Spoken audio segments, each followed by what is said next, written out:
Hi, so welcome to our short video on the flipped classroom. We have no disclosures. These are my 3 objectives for this video. First, I want to provide a rationale for using a flipped classroom. Then I'll define it, and also we'll discuss some ways you can flip your classroom. Let's start with the rationale, because really it's problems with the traditional lecture-based curriculum that provide the best rationale for the flipped classroom. So before we think about the flipped classroom, let's think about a regular classroom, right? Most of us do lectures. So here's a typical lecturer, blah, blah, blah, blah, blah. Lots of very important information. And here are the students. So, the students might pay attention at first, 10, 20 minutes, but then their attention might drift away. Have you ever sat in the back of the classroom? Well, trust me. This one's going to be on Facebook, this one's tweeting, another is literally shopping, find some sale somewhere, and really some are just being much more honest about things and are just flat out falling asleep. So there's a fairly good chance that even if you're a decent lecturer, most students their attention is not going to pick up until about 5 minutes until the end of your talk. Not ideal. If the lecture's been recorded, they'll probably have to go home and watch it. Now, I've just painted a picture of the students who are actually in the classroom, but let's face it, in most medical schools, attendance is pretty abysmal. Maybe only half the students, at best, might be present at any given lecture. Over half the students might be home asleep, not asleep, and will watch your riveting lecture recording later in the day. Now, I recognize that this depiction probably isn't too fair to those of us who are excellent lecturers. I'm awesome. I'm just kidding.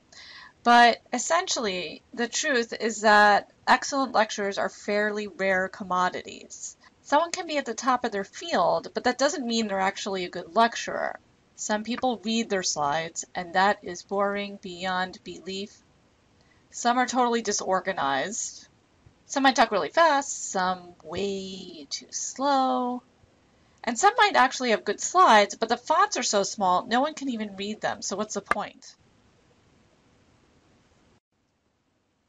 So in addition to making the point that it's difficult to find excellent lecturers, there are other good reasons for using a flipped classroom. In lectures, people can't pay attention. The learning's really passive, if people even show up. And then there are all sorts of problems with lectures themselves, delivery, organization, the slides. So now let's talk about what a flipped classroom really is.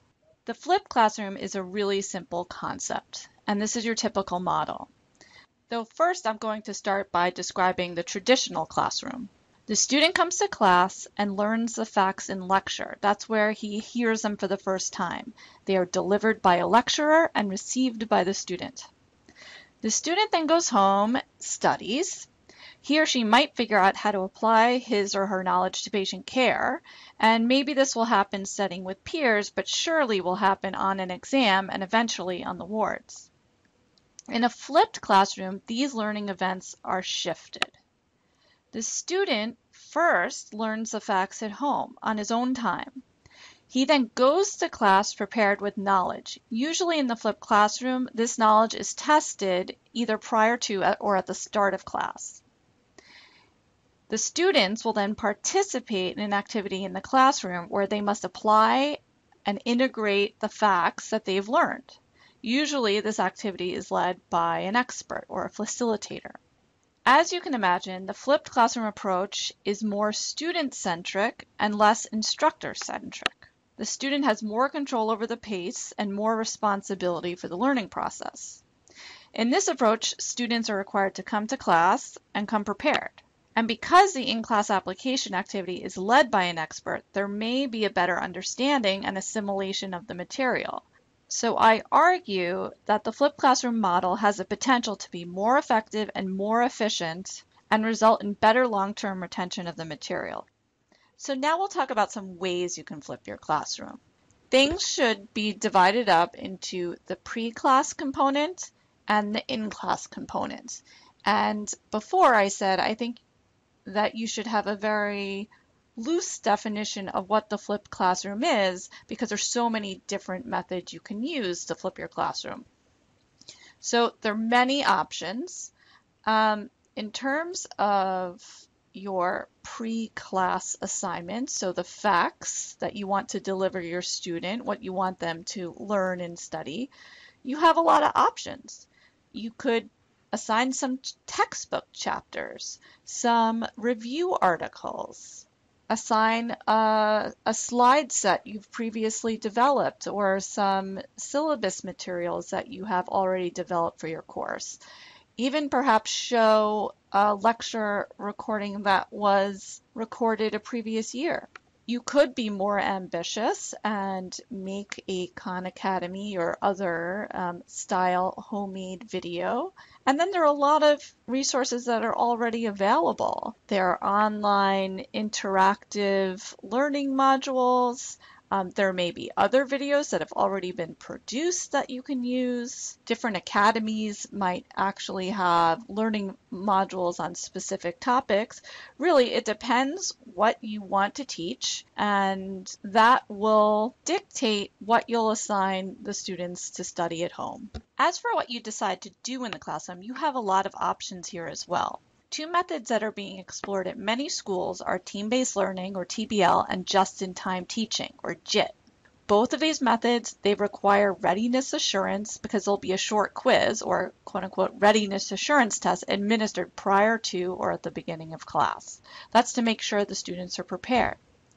They also involve working together in structured teams, like in TBL, or in unstructured groups of students, like in JIT.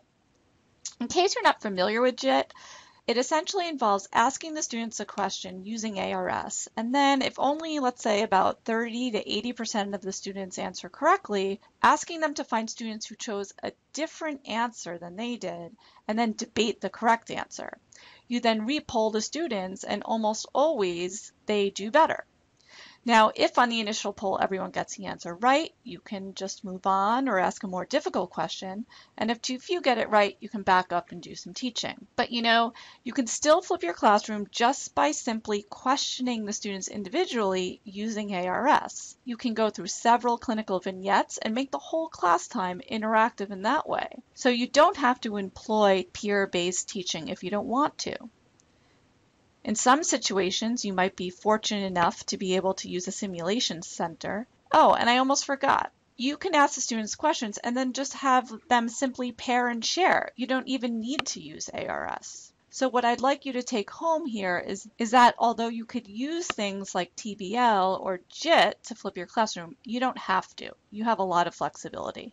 So here are some key points to this video. There are many problems related to solely lecture-based curricula.